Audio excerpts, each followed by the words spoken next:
Hello my dear students, welcome to social science class, term 1 class 8, history lesson 2, rural life and society. Dear students, now we are going to learn the important topics rural life and society. கிராம வாழ்க்கையும் சமூகமும். இது வரலாற்றில் மிக முக்கியமான ஒரு தலைப்பாக கருதப்படுகிறது. First of all, introduction.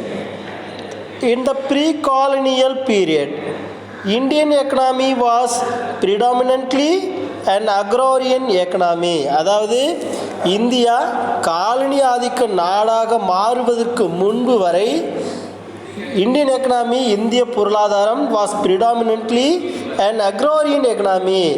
இது விவசாயம் சார்ந்த அல்லது விவசாயம் ஆட்சிக்கு உட்பட்ட பொருளாதார ஒரு வலிமையான நாடாக இருந்தது. Agriculture was then the primary occupation. அவர்களுடைய முக்கியமான முதன்மையான தொழிலாக இருந்தது. இந்திய மக்களின் முக்கியமான முதன்மையான தொழிலாக இருந்தது விவசாயம். Of the people and even industries, அந்த மக்களின் முக்கியமான தொழில் விவசாயம் தான். அப்படி இருக்கும் பொழுது அங்கே இருக்கக்கூடிய தொழிற்சாலைகள் industries like textiles, sugar and oil etc. were dependent on it. அந்த விவசாயத்தை நம்பி இருந்த தொழில்களான தொழிற்சாலைகள் நிறைய இருந்தது. நெசவு தொழில்கள், சுகர் சர்க்கரை ஆலைகள், ஆயில் எண்ணெய் நிறுவனங்கள் போன்றவை இந்த விவசாயம் சார்ந்த பொருட்களை சார்ந்து இருந்தது. The British government in India did not adopt pro-Indian agriculture and land revenue policy. அதாவது இந்த ஆங்கில அரசாங்கம் இந்தியாவில் இந்த முதன்மையான விவசாயம் சார்ந்த பொருளாதாரத்தை ஏற்றுக்கொள்ளவில்லை. அது மட்டும் கிடையாது, அந்த லேண்ட் ரெவென்யூ பாலிசியும் அவங்க என்ன பண்ணல, ஏற்றுக்கொள்ளவில்லை. So the British government introduced the 3 major land revenue. இந்த ஆங்கில அரசாங்கம் முக்கியமாக 3 விதமான நில வருவாயை அறிமுகப்படுத்தியது. And tenurial system in India, namely first one permanent settlement, second one Mahalwari system, third one Rayatwari system. These are the 3 types of land revenue settlement introduced by the British East Indian Company. The economic exploitation of the peasants led to the revolt in future. அதாவது இந்த நிலத்தில் இருக்கக்கூடிய வருவாயை அதிக சுரண்டலுக்கு இந்த ஆங்கில அரசாங்கம் பயன்படுத்தி கொண்டது. ஸோ இதனால தான் இந்தியாவில் அதிகமான புரட்சிக்கு அவர்களுடைய கொள்கைகள் இந்திய புரட்சிக்கு இட்டு சென்றது. Dear students, types of land revenue under British policy. Types of land revenue policy under British. ஆங்கில ஆட்சியின் கீழ் இருந்த நில வருவாயை 3 வகையாக பிரித்து அவங்க அறிமுகப்படுத்தியிருந்தாங்க. ஃபர்ஸ்ட் ஒன் பர்மனன்ட் செட்டில்மெண்ட், நிலையான நிலவரி திட்டம். இது இன்ட்ரடியூஸ்டு பை லார்ட் கார்ன்வாலிஸ். நிலையான நிலவரி திட்டம் லார்ட் கார்ன்வாலிஸால் அறிமுகப்படுத்தப்பட்டது. Second important land revenue Rayatwari system introduced by Thomas Munro. Mahalwari system, the third and final one, Mahalwari system was introduced by Lord William Painting. These are the types of land revenue policy under British. The permanent settlement introduced by Cornwallis, Rayatwari system introduced by Thomas Munro, and Mahalwari system introduced by Lord William Painting. And then permanent settlement. First permanent settlement, நிலையான நிலவரி திட்டம்.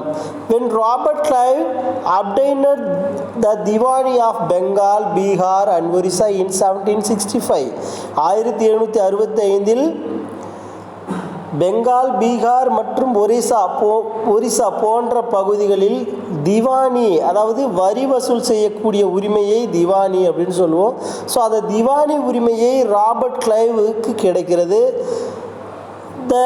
There used to be an annual settlement. அவர் அதை எப்படி பயன்படுத்தி கொண்டிருந்தார்? வருடத்திற்கு ஒரு முறை என்ன பண்ணணும், வரியை செலுத்தணும்.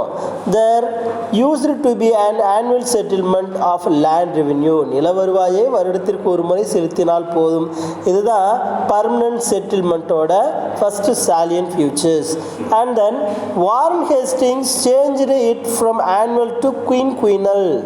Warren Hastings changed it from annual to quinquennial, which means 5 years once. இந்த வாரன் ஹேஸ்டிங்ஸ் கவர்னராக இங்கே வந்த பிறகு அவர் அந்த வருடத்திற்கு ஒரு முறை செலுத்த வேண்டிய நில வருவாயை குயின்குயினல் 5 year, அதாவது 5 வருடத்திற்கு ஒரு முறை நீங்கள் செலுத்தினால் போதும் என்பதை அறிமுகப்படுத்தியிருந்தார். And back to annual again, மீண்டும் அது வருடத்திற்கு ஒரு முறையாக அந்த திட்டம் மாற்றி அமைக்கப்பட்டது. During the time of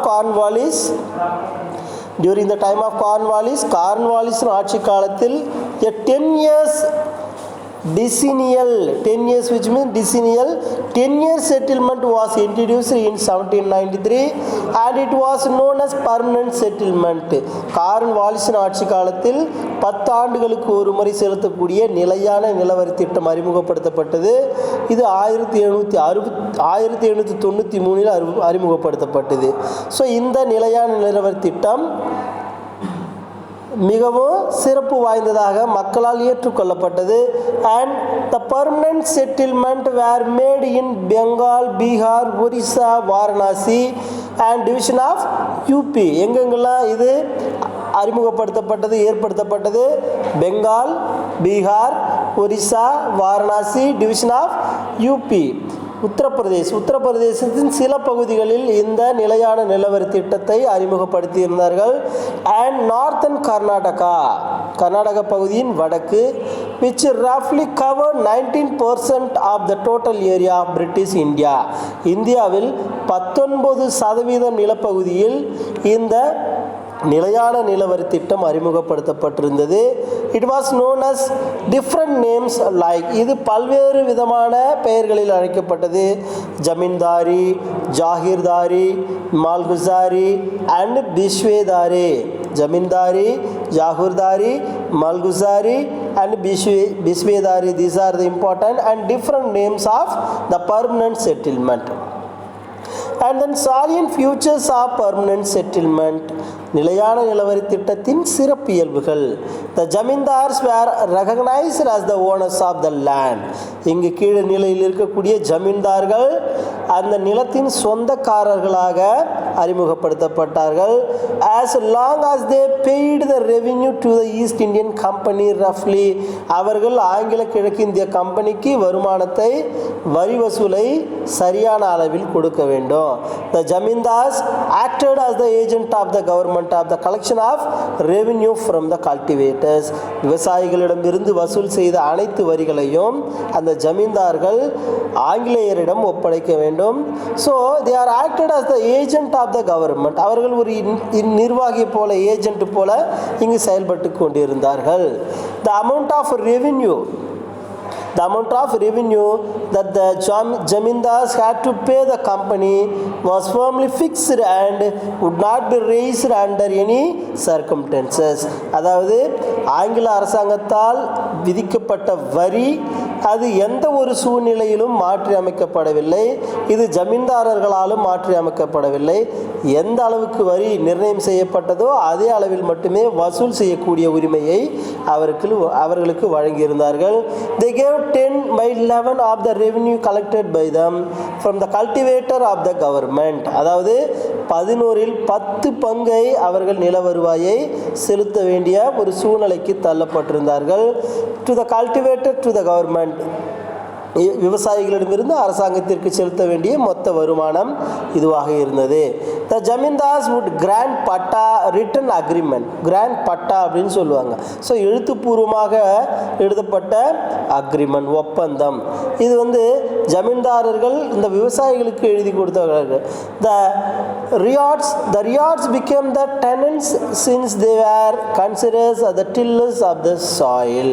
so அவர்கள் அங்கு நிலக்கிழார்களாக அல்லது விவசாயிகளாக இருக்கிற வரைக்கும் அவர்களுக்கு அந்த பட்டா என்கிற ரிட்டன் அக்ரிமெண்ட்டு பொறுத்தது. All judicial powers were taken away from the zamindars. All judicial powers. So இந்த சிஸ்டம் அறிமுகப்படுத்துறதுக்கு முன்னாடி இந்த ஜமீன்தார்ஸ்க்கு நிறைய பொறுப்புகள் இருந்தது. ஸோ அதில் ஒன்று தான் இந்த ஜுடிஷியல் பவர்ஸ், நீதி வழங்கக்கூடிய துறையும் அவர்களிடம் இருந்தது. So all powers were taken away from the zamindars. அனைத்து விதமான உரிமைகளையும் அவர்களிடம் பறிக்கப்பட்டு இந்த உரிமையை மட்டும் அவர்களுக்கு வழங்கப்பட்டிருந்தது. மெரிட்ஸ், என்னென்ன நன்மைகள் இந்த பர்மனன்ட் செட்டில்மெண்ட்டால் ஏற்பட்டது? Under the system many of the waste land and forest became cultivable lands. So இந்த திட்டத்தினால் அதிகமான காடுகள் மற்றும் தரிசு நிலங்கள் விவசாய நிலங்களாக மாற்றப்பட்டது.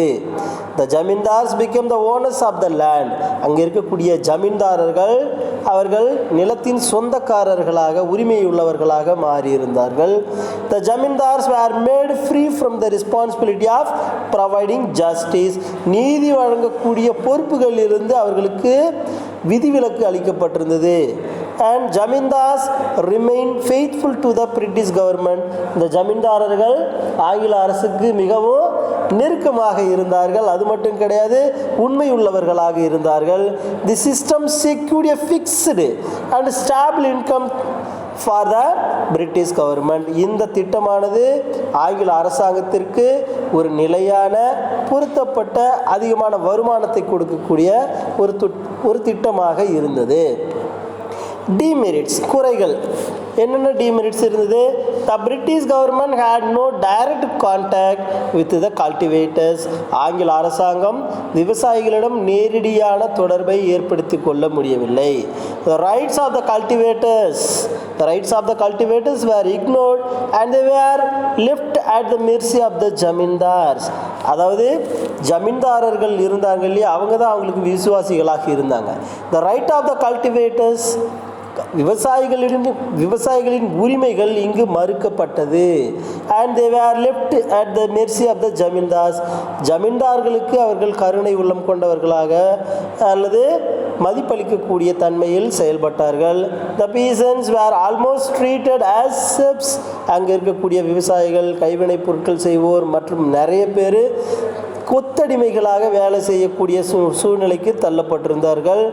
And then the system was made the zamindars and lethargic and luxurious. இது அந்த ஜமீன்தார்களை ஆடம்பரமாகவும் பல வித்தியாசமான வாழ்க்கை முறையும் ஏற்படுத்தியது. அவர்கள் அதிகமாக கேளிக்கைகளும் ஈடுபட்டிருந்தார்கள். Many conflicts between the zamindars and the peasants arose in the rural Bengal. வங்காளத்தில், அதாவது பெங்காலில் ஜமீன்தாரர்களுக்கும் விவசாயிகளுக்கும் அதிகமான பிரச்சனைகளும் சண்டைகளும் சச்சரவுகளும் ஏற்பட்டு கொண்டே தான் இருந்தது. Dear students, thank you for watching this video.